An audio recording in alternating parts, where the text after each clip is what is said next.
Hello, good evening. इस YouTube video के माध्यम से आने वाला वीक, जो कि कल मंडे 6 मार्च से स्टार्ट होने जा रहा है और बीच में एक हॉलीडे भी है, और हॉलीडे जो है वो होली के लिए है। तो होली जो है 8 मार्च को है। तो सब लोगों को सबसे पहले होली की एडवांस में शुभकामना देता हूं मैं। और होली से पहले का ट्रेंड और होली के बाद का ट्रेंड ये हफ्ते में डिसाइड होने वाला है। तो ये हफ्ते में जो 2 दिन है होली से पहले, वो कैसा रहने वाला है और होली के छुट्टी के बाद कैसा रहने वाला है, कंप्लीट व्यू देने की कोशिश करूंगा। तो सबसे पहले वीकली ब्रेकआउट लेवल, और सबसे पहले ये बताऊंगा कि लास्ट वीक में जो एनालिसिस किया था और क्लियर कट बोला था कि 2 मार्च तक हम अच्छा खासा तेज़ी करेंगे, और 2 मार्च के बाद एक दिन जो फ्राइडे था 3 मार्च, उस दिन सारे हफ्ते का कसर उसने निकाल दिया। 3 मार्च लास्ट ट्रेडिंग सेशन इस वीक का जो अभी निकला है, उसमें धमाल मचाया निफ्टी, और जो मेरा एक्सपेक्टेशन था उससे भी ऊपर आना, इट्स मीन्स कहीं ना कहीं मंडे ट्यूसडे के लिए ट्रेंड अपसाइड इंडिकेट कर रहा है, और होना भी चाहिए था, क्योंकि मेरा क्लियर कट व्यू था कि हम कहीं ना कहीं बजट के लो को टेस्ट करके एक बार तेज़ी करेंगे। और साइकोलॉजिकली, टेक्निकली एंड एस्ट्रोलॉजिकली, तीनों पर्पस से अगर मैं बात करूं तो अब मार्केट बुल के ग्रिप में आ गया है, और कहीं ना कहीं शॉर्ट साइड वाले ट्रैप होंगे आने वाले ट्रेडिंग सेशन में। क्योंकि अभी अभी मंदी से जब तेज़ी में बाजार आता है ना, तो लोगों को लगता है कितनी तेज़ी हो जाएगी, बेचो, हर राइज को बेच रहे होते हैं, और वो जब तक ट्रैप नहीं होंगे, जिन्होंने ऊपर के लेवल बेचा है वो कहीं ना कहीं ट्रैप होंगे, बुल बियर ट्रैप जिसको बोलते हैं। अप साइड मोमेंटम होने के कारण उनके शॉर्ट कटेंगे, उसके बाद ही ये तेज़ी थमेगा। तो मैं बिल्कुल भी अभी मंदी के बारे में नहीं बोलूँगा। और होली तक, होली से पहले 2 दिन का जो ट्रेडिंग सेशन है, इसमें अपसाइड का भी मोमेंटम रहेगा, और इंडेक्स में अगर तेज़ी आई थिंक कंप्लीट अगर हो भी रहा है, इंडेक्स में 100-200 पॉइंट की और तेज़ी हो सकती है। और ये मैं बिल्कुल भी नहीं बोल रहा हूँ कि 18,000 नहीं आ सकता, 18,000 भी आ सकता है। अभी हम स्टेप बाय स्टेप चलेंगे। स्टॉक जो नहीं चले हैं इस तेज़ी में, जो स्टॉक अभी बिल्कुल निचले लेवल पे खड़े हैं, उन स्टॉकों को लेना चाहिए, और उस स्टॉकों के चलने के लिए इंडेक्स और वीकली एनालिसिस में निफ्टी का वो कौन सा लेवल है उसको जानेंगे हम सबसे पहले। तो वीक का जो ब्रेकआउट लेवल है 17,700 प्लस के ऊपर की क्लोजिंग, इसको 17,850 17,950 तक लेके जा सकता है। और मुझे लगता है कि 17,750 17,770 एक इम्पोर्टेंट रेजिस्टेंस होगा, और उसके लिए मेजर रेजिस्टेंस 17,660 17,660 के ऊपर की क्लोजिंग शॉर्ट साइड कवरिंग शुरू हो जाएगा। जो उन लोगों ने शॉर्ट किया है वो ट्रैप होंगे, और उनका शॉर्ट कवर होना शुरू हो जाएगा, बाजार उस कारण से भी ऊपर चला जाएगा। तो 17,700 दूर है, 17,660 इंट्राडे में ट्रेंड रिवर्सल लेवल है।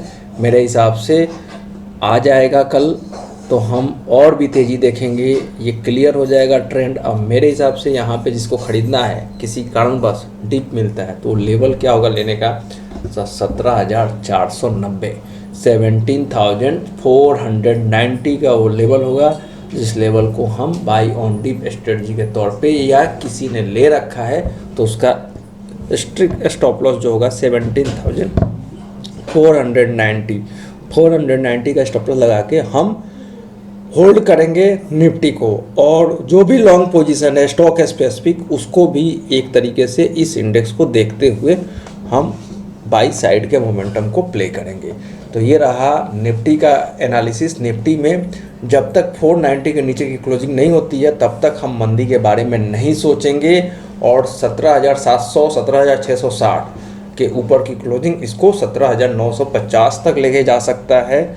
और स्टॉक स्पेसिफिक में बात करूंगा वीडियो के अंत में। बैंक निफ्टी में क्या करना चाहिए, तो बैंक निफ्टी ने शानदार रिकवरी किया है। 40,700 का टारगेट था जो उसने थर्सडे को अचीव किया, मौका दिया, एक बार वेडनेसडे को अचीव किया, फिर एक गिरावट आई, फिर बाउंस आया और उसको भी तोड़ के ऊपर जा चुके हैं हम। और वो उसका मेजर रेजिस्टेंस क्या है उसके, तो 41,600 के ऊपर की क्लोजिंग, इसमें भी बहुत अच्छा तेजी कर सकता है। As for my view, bank Nifty के शेयरों में या बैंक निफ्टी में मेरे को लगता है कंसोलिडेशन देखा जाएगा, एक स्टॉक को नीचे दूसरे स्टॉक को ऊपर लेके जाया जाएगा। 41,600 500 के आसपास मेजर रेजिस्टेंस है, क्लोजिंग भी हो जाएगा तो 42,000 के लेवल पे हम देखेंगे। होली से पहले अगर ये टॉप लग जाता है 41,600 से लेकर के 42,000 के रेंज में अगर टॉप मिलता है, तो हम होली के दूसरे दिन जब बाजार खुलेगा गुरुवार को, हम सुबह के ट्रेंड को बेचेंगे। गुरुवार के लिए स्पेशल व्यू दे देता हूँ, 42,000 या 41,600 के ऊपरी लेवल पे जितना ऊपर मिले सुबह सुबह गुरुवार को हम बेचेंगे, क्योंकि बुधवार की छुट्टी है, 2 दिन की होली के पहले हम टेंशन लेके नहीं जाएंगे, खाली पोजीशन करके जाएंगे। स्टॉक स्पेसिफिक बेशक पोजीशन ले सकते हैं, छुट्टी के कारण नहीं लेंगे। होली के बाद फ्रेश हम एनालिसिस कर सकते हैं, लेकिन उस एनालिसिस को मैं पहले ही डिकोड कर रहा हूं कि 42,000 के लेवल को अगर मिले सुबह सुबह तो शॉर्ट साइड पोजीशन लेंगे और स्टॉप लॉस हमारा 42,350 का होगा कैश में। और आने वाले ट्रेडिंग सेशन में अगर किसी को ख़रीदना है तो 41,300 41,200 एक मेजर लेवल है बाई करने के लिए। Buy on dip strategy use करना चाहिए।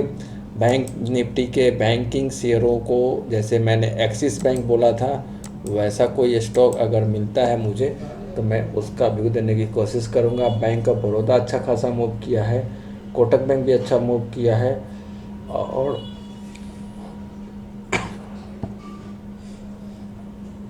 बैंकिंग शेयरों से मेरे को अब यहाँ से बड़ी तेज़ी नहीं दिख रहा है। बेशक शॉर्ट कवरिंग रैली आ सकती है, बड़ी तेज़ी नहीं दिख रहा है। एसबीआई में भी मेरे को कंसोलिडेशन दिख रहा है, 580 का एक मेजर टारगेट है, मिलता है तो वहाँ से शॉर्ट भी कर सकते हैं शॉर्ट टर्म। तो सिंपल सा बैंकिंग शेयरों से थोड़ा सा मैं दूरी बना के रखूँगा। और अगर मैं दूसरे सेक्टर के शेयरों की बात करूँ तो थोड़ा सा शॉर्टिंग कर लेते हैं। हीरो मोटर कॉर्प, देखिए हीरो मोटर कॉर्प को मैं बाई करूँगा, हीरो को बाई करूँगा। डबल बॉटम मिल जाए, मीन्स लास्ट वीक का जो लो है 2410 के आसपास मिलता है या 2430 के आसपास मिलता है, तो 2410 का जो मेजर लो था 28 फरवरी का, उस लो का स्टॉप लॉस लगा के मैं बाई करूँगा। हीरो मोटर में एक तेज़ी देखी जा सकती है जिसका टारगेट 2525 रुपये का शॉर्ट टर्म में देखेंगे, फिर आगे मैं बात करूँगा एक टारगेट अचीव होने के बाद। फिलहाल 2525 रुपये का टारगेट के लिए हीरो मोटर को बेस्ट बाइंग मेरे को दिख रहा है। बाकी बहुत सारे स्टॉक हो सकते हैं, फिलहाल हीरो मोटर पे मैं यहीं पे वीडियो को वाइंड अप करूँगा। इस वीक के लिए काफ़ी है, बीच में कुछ रिवर्सल या कुछ वैसा सिग्नल दिखेगा तो मैं बात करेंगे। फिलहाल कहीं ना कहीं इस वीक तक शुरू का 2 दिन होली से पहले और होली के बाद गुरुवार को थोड़ा सा डाउन साइड देखा जा सकता है, फ्राइडे को कहीं ना कहीं रेंज बाउंड देखा जा सकता है, और इस रेंज में 17,900 42,200 300 बैंक निफ्टी पार आ जाता है। फिर वहाँ एक बार मेरे को स्टडी करके देखना होगा कि क्या शॉर्टिंग करेंगे, या मेरे हिसाब से वहाँ से सेल साइड अपॉर्चुनिटी ढूंढा जा सकता है, लेकिन बहुत ही क्रूशल। क्यों?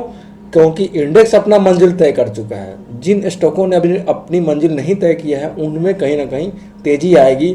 जैसे हीरो मोटर में मेरे को लग रहा है कि यहाँ से तेज़ी आएगी, ऐसे बहुत सारे स्टॉक हो सकते हैं। तो सबसे पहले इंडेक्स ब्रेकआउट देता है, फिर स्टॉक कोई ना कोई 2-3 स्टॉक लीड करते हैं, और बाद में पिछड़े हुए स्टॉकों का, स्मॉल कैप मिड कैप कंपनियों में तेज़ी आ जाती है। सारा कंप्लीट होने के बाद ही ट्रेंड रिवर्सल होता है। तो अभी तो हम बिगिनिंग सीरीज में हैं, मिड में जाएंगे इस हफ्ते और लास्ट के अंतिम सीमा पे जाएंगे 12 मार्च तक। 12-13 मार्च तक देखते हैं क्या हो रहा है, उसके बाद ही मंदी के बारे में बात करेंगे। फिलहाल हम तेज़ी के साइकिल में है, 1 बाय 1 चीज़ों को हम फॉलो करके ट्रेड करके पैसे कमा के निकल लेंगे। अभी हमें बेचने के बारे में, यहाँ से कोई ना कोई स्टॉक टच करके रिवर्स कर सकता है लेकिन फिर बाउंस करेगा, तो शॉर्ट साइड पैसा नहीं बनेगा। तो हमें जैसे एक बस को पकड़ा, मंजिल पर पहुंच गए, फिर दूसरे बस को पकड़ेंगे, आगे के मंजिल को तय करेंगे। तो इस तरीके से अभी पार्टिसिपेट करना है और ये पार्टिसिपेशन तेजी के साइड में होने वाला है। तो ये मेरा एनालिसिस है। इसी एनालिसिस के साथ वीडियो को यहीं पे वाइंड अप करता हूँ। वीडियो अच्छा लगे तो लाइक एंड कमेंट कीजिए। ये कंप्लीट व्यू अभी 5 मार्च को मैं डेवलप कर रहा हूँ। नेक्स्ट वीक जो 6 मार्च से लेकर के और 11 मार्च आई थिंक, नहीं सॉरी 10th ऑफ मार्च तक ये चलने वाला है। 12 को संडे है, तो कहीं ना कहीं इसी हफ्ते तक तेज़ी होगी। फिर देखते हैं 13 तारीख से क्या होने वाला है, या बीच में कुछ ट्रेंड रिवर्सल का सिग्नल मिलता है तो मैं आकर के वीडियो दूंगा। Thanks for watching this video. Okay bye.